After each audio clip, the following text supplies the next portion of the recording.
Bonjour bien-aimés dans le Seigneur. J'espère que vous allez bien ce matin. Ma prière pour toi, c'est que le Seigneur te fasse du bien aujourd'hui, au nom puissant de Jésus-Christ. Vous savez, l'homme, avec grand H donc, sexe masculin et sexe féminin, est à la quête permanente de l'attention.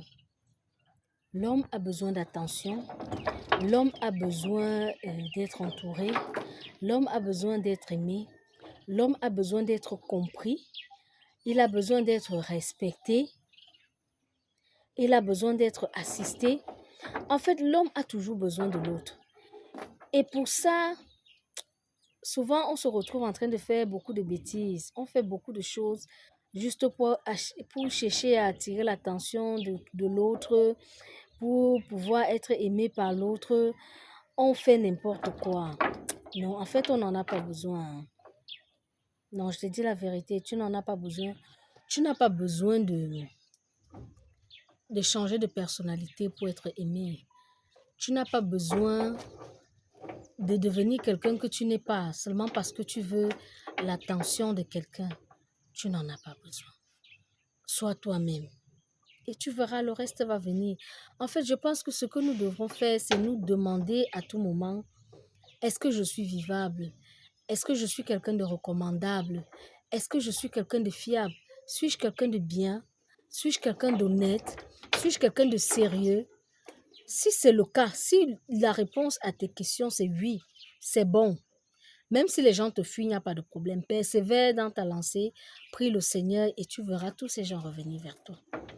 Mais si c'est non, pardon, corrige. Je te dis la vérité, corrige. Parce que là, même si tu fais comment, même si tu fais quoi, ça ne peut pas donner. Ça ne peut pas donner. À ce niveau-là, ce n'est pas une histoire d'argent, ce n'est pas une histoire de beauté, ce n'est pas une histoire, je ne sais pas, d'honneur ou de gloire ou quoi. Si tu as même tout ce que je cite là, ce que tu auras, c'est des fake friends, des faux amis, des gens qui seront là par rapport à ce que tu as, des gens qui seront autour de toi par rapport à ce que tu fais. Et le jour où tout ça va partir, si jamais tu perds ces choses-là, tu verras tous ces gens que tu appelais amis, tous ces gens que tu voyais autour de toi là, ils vont partir. Et l'amitié qui n'est pas sincère ne vaut pas la peine. Un amour qui n'est pas vrai ne vaut pas la peine.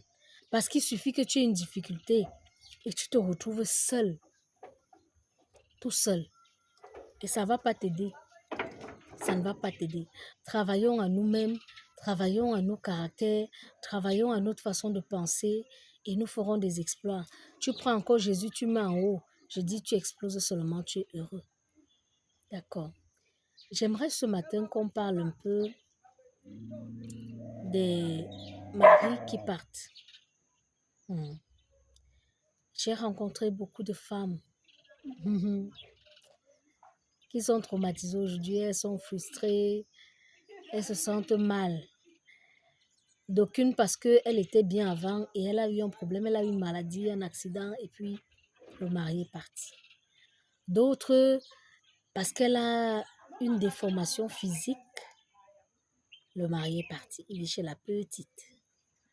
D'autres, elle est même bien, elle ne comprend même pas ce qui se passe, mais le mari est toujours parti. C'est un problème. Ma coco, ce n'est pas un problème. Tu comprends? Ce n'est pas un problème. Ce que moi je te conseille ce matin,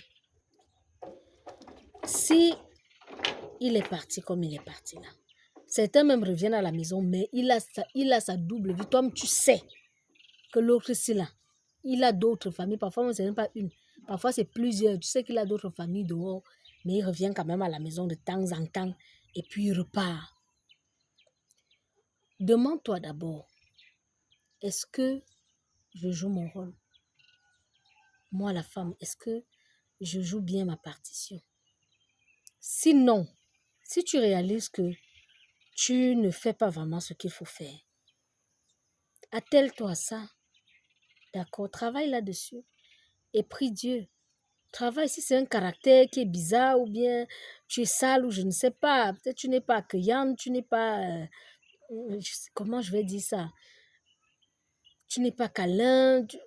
tu sais pas préparer, je sais pas ce qui dérange. S'il y a un problème comme ça, corrige, travaille là-dessus. Travaille là-dessus. Peut-être tu as eu des blessures émotionnelles avant. Il y a aussi ça. Je connais beaucoup de femmes comme ça. Elles ont eu tellement de chocs émotionnels que quand elles se retrouvent maintenant dans le foyer avec quelqu'un, non, c'est le gars qui boit tout. Je dis que tout ce qu'elle a subi, toutes les frustrations de sa vie, elle verse ça sur lui. Et ça ne peut pas marcher. Si c'est ça le problème, travaille là-dessus. Hein. Pendant que tu travailles ton caractère, prie Dieu aussi. Et le Seigneur va t'aider. Tu sais que le cœur de ton mari est entre les mains de Dieu. On n'a pas toujours besoin du tobassi, on n'a pas toujours besoin de coumer quelqu'un, on n'a pas toujours besoin de la sorcellerie pour maintenir le mari, pour que le mari te respecte, pour que le mari t'aime, pour que le mari se soucie de toi. Tu n'as pas toujours besoin d'être sorcière. Non, arrêtons ça. Arrêtons ça. Tu vas mâcher l'herbe là-bas, tu vas aller attacher dans le cercueil, tu vas aller faire... Non. L'histoire là finit très mal, je vous dis, mais ça finit très mal parce que le jour la fait là te lâche. Le jour la fait là te lâche. Certaines font la folie. Oh. Imagine alors tu as les enfants. Toi tu deviens folle en route comme ça là. Ça se passe comment? Qui garde tes enfants? Le mari même que tu voulais trop garder là, c'est une autre femme qui va venir et qui va maltraiter tes enfants. Non, arrêtons ça. Ce n'est pas la solution là-bas. Prie Dieu. Travaille à ton caractère et tu vas voir. Si maintenant tu joues ta partition, parce qu'il y a des femmes qui jouent leur rôle, mais le mari, je ne sais pas, tout le cœur est dehors. Si tu joues ton rôle et que tout son cœur est dehors, où est le problème? Tu mets tes genoux au sol, tu entres dans ta chambre forte. D'accord? Tu entres dans la prière, tu présentes ça à Dieu. Ne pars pas voir le marabout, tu n'en as pas besoin. Le marabout ne peut pas t'aider. Prie Dieu. Je te dis la vérité, ma soeur. Un jour, non. Même si ça fait des années, un jour, tu vas voir ce mari devenir ce que tu n'avais même pas demandé. Donc, le genre d'homme que tu ne veux même pas imaginer. Une transformation radicale. Ça, c'est ce que Jésus peut faire. Ça, c'est ce que Jésus peut faire. Il peut le faire. Si le Seigneur a permis que tu te maries, il peut également veiller sur ce foyer. Il est capable. Pourquoi quand il y a problème, on met toujours Jésus à côté? On cherche le marabout. Tu n'en as pas toujours besoin. Je dis, du moment où ta vie n'est pas en danger. Parce qu'il y a des cas un peu compliqués. Si peut-être quelqu'un te bat à mort, quelqu'un non. Quand c'est le genre là, vraiment, il faut bien réfléchir. D'accord, il faut bien réfléchir. Mais si quelqu'un ne te bat pas à mort, hein, il fait seulement ces choses avec son corps, mais qui t'énerve, mets ça dans la prière. D'accord? Mets ça dans la prière. Et peu importe le temps que ça va prendre, je te dis la vérité, ça marche. L'histoire que je te dis là, ça marche. Je te dis, je suis mariée, non?